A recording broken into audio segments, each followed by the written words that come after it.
Today on Math with Malia, we're doing Savvas enVision Algebra 1, Topic 11, Lesson 3, Interpreting the Shapes of Data Displays. After this lesson, you will be able to interpret shapes of data displays representing different types of data distributions. We've looked at histograms and dot plots and box plots, and we're going to now compare the shapes. For our Explore and Reason, we have here a 10-day forecast.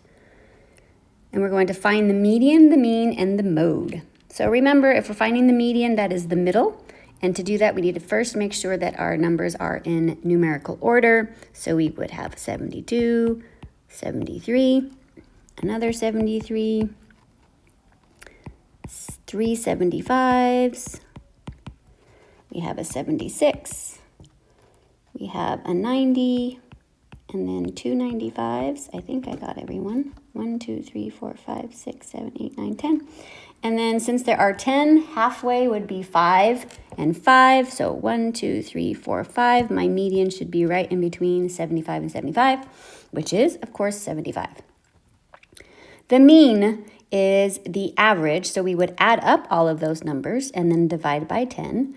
And for our mean, I'm going to show you the symbol again, the X with the line over it.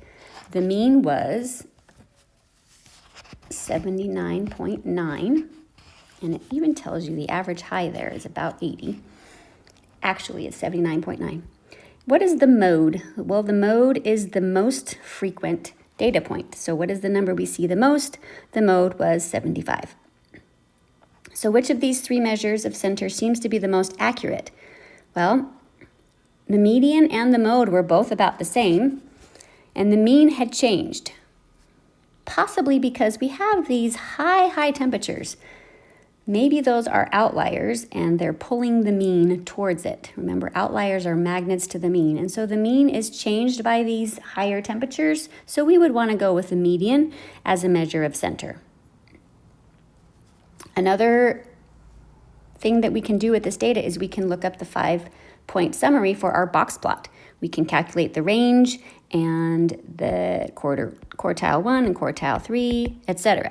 So the range, again, the low temperature was 72 and the high temperature was 95, so we can find that distance from those 2 points. We can look at quartile 1, we can look at quartile 2, quartile 3, and quartile 4.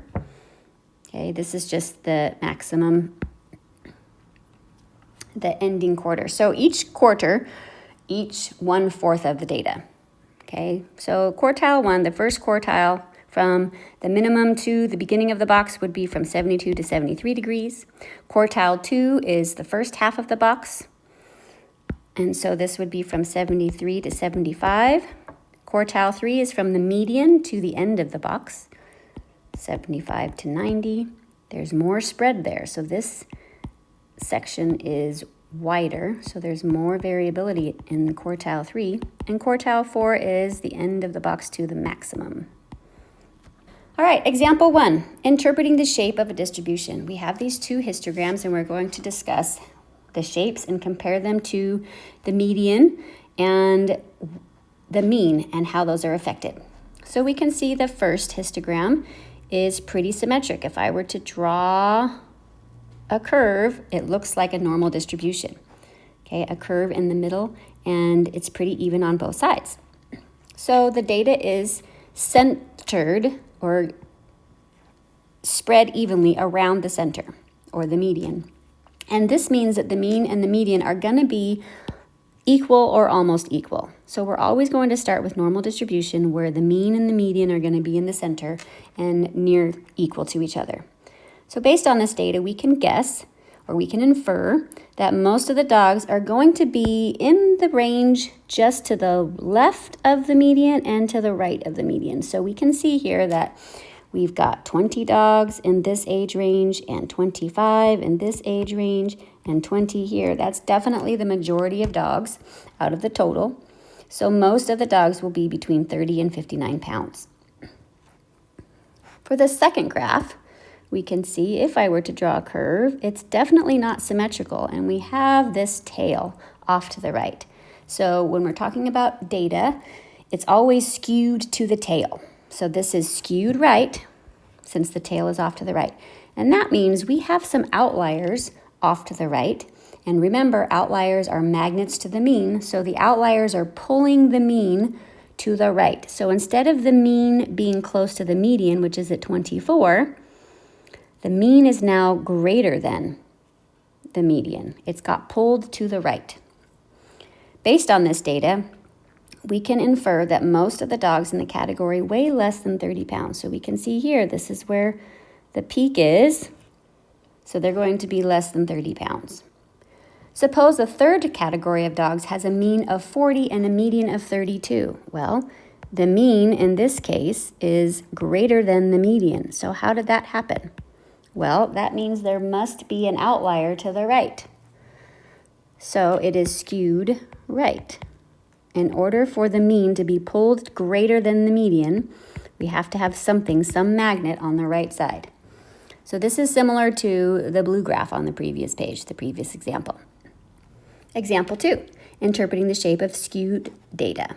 Customers of a bagel shop complained that some bagels weigh less than the amount on the label. So it says they should be 90 grams, and when they're buying them, they're not as big as they should be. A quality control manager randomly sampled 30 bagels and weighed them. Based on this sample, he's wondering if he should make some changes to their process of making the bagels. So we can see, again, we have a graph that is not symmetrical. We have this tail off to the left, so it is skewed left. So this data is skewed left, skewed to the tail. Most of the data is here. So most of the bagels are between 85 and 100 grams, or 99 grams. Okay.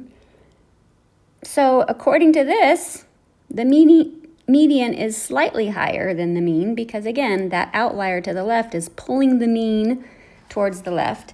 So the mean is slightly less. So there could be some adjustments. They do seem to maybe be a little bit smaller than they're supposed to be. But he notices that since it's skewed, this might not be accurate, and he only sampled 30 bagels. So maybe he needs to do another test to get a more accurate data display. So in this context, the skewed data affected the mean. Again, it was skewed left, which means the mean was pulled to the left. And so the mean was less than the median.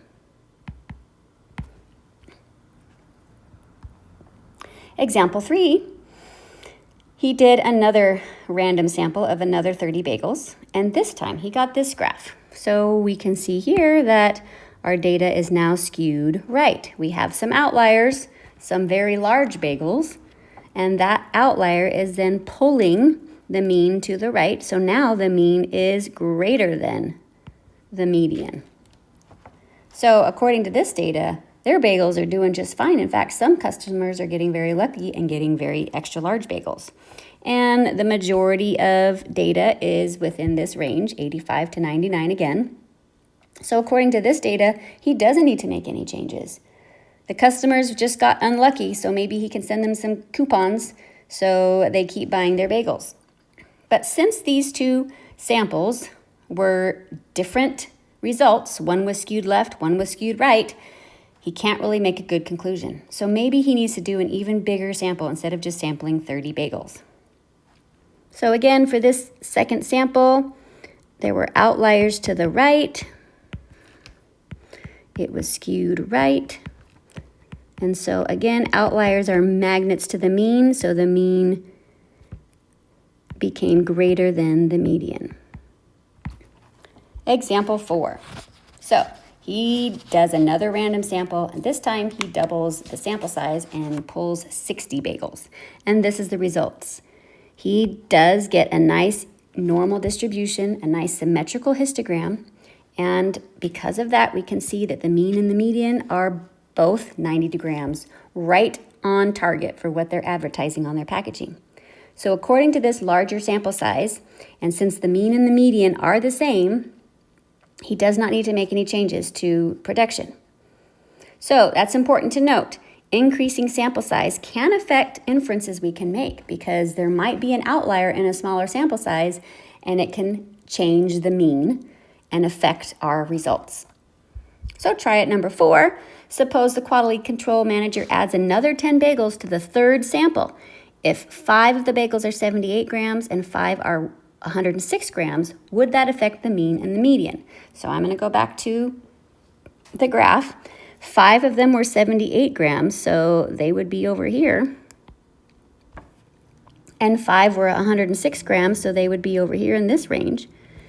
Does that change the shape of our overall distribution? No, it's still symmetrical. So it's not going to change the median. The median will not change, but how does that change the mean? We need to look at calculating the actual mean. So I'm going to just write the median does not change. It's still symmetrical. So our mean is at 90. And I'm adding 5 points at 78. And then I'm adding 5 points at 106. How is that going to change my mean? So we could get a good estimate by adding to our mean and then dividing by how many points. We have this one. I'm just going to say we have 1 and we have 5 and 5, so we can divide by 11. So if we're going to calculate the new mean after we've added these extra 10, we get approximately 91. There's a decimal, but I don't remember what it is. So it does change the mean. Why does it change the mean? Why is the mean now greater than the median? Well, let's take a look at our distances. So what's the distance from 78 to 90? Well, that distance is just 12 away. So the ones that are smaller are just 12 units away from the mean. But the ones that are 106, they are 16 units away from the mean. So they're farther away. They're going to pull the mean towards it. They're kind of like little outliers. So that's why the mean got shifted to the right, because those points are farther away from the mean. Okay, example 5, comparing the shapes of data sets. Jennifer is considering job offers from 3 different school districts. The histograms show the salary ranges for similar positions in each school district. What do the shapes of the data tell Jennifer about the teacher salaries in each district? Well, with school district number 1, we can see that we have a normal distribution. That means the data is spread evenly around the center. So it indicates that salaries of the teachers are fairly evenly distributed. She could expect to get around the mean or the median from that school district. District number 2, it is not normal distribution. We can see we have data that is skewed right. We have this outlier here of a teacher that makes a lot more money than the mean and the median. There is a difference with the mean and the median now. The mean is greater than the median because of that outlier pulling it farther to the right. So because of this, most of the teachers in the district have salaries that are lower than the mean, okay, because we still have a lot of data over here. This outlier is skewing the data a little bit. It's not really a real representation of the majority of teachers. So there are only a few teachers that make that higher salary. Again, that's why they are outliers, outside of the norm. For district number 3, we have skewed data again, except it's skewed left. So we have an outlier now that is making far less than the mean. Okay, and so that's pulling the mean to the left. So now the mean is less than the median. And from this, we can see that most teachers have salaries that are higher. We have a lot more data over here. So that indicates that there are just a few teachers who make less and more teachers who make a higher salary. So based on this, if Jennifer's starting salary is the same at each school district, she should strongly consider 1 or 3. Definitely not number 2, but either school district number 1 or 3 would give her a good chance of getting at least the mean or median or higher. Suppose a 4th school district offers Jennifer a job. District 401 has a mean salary of $57,000 and a median salary of $49,000. So here the mean is greater than the median. What does that mean again? How does that happen? Well, in order for the mean to be pulled to the right, there has to be an outlier to the right, pulling it to the right, and so that means the data is going to be skewed right.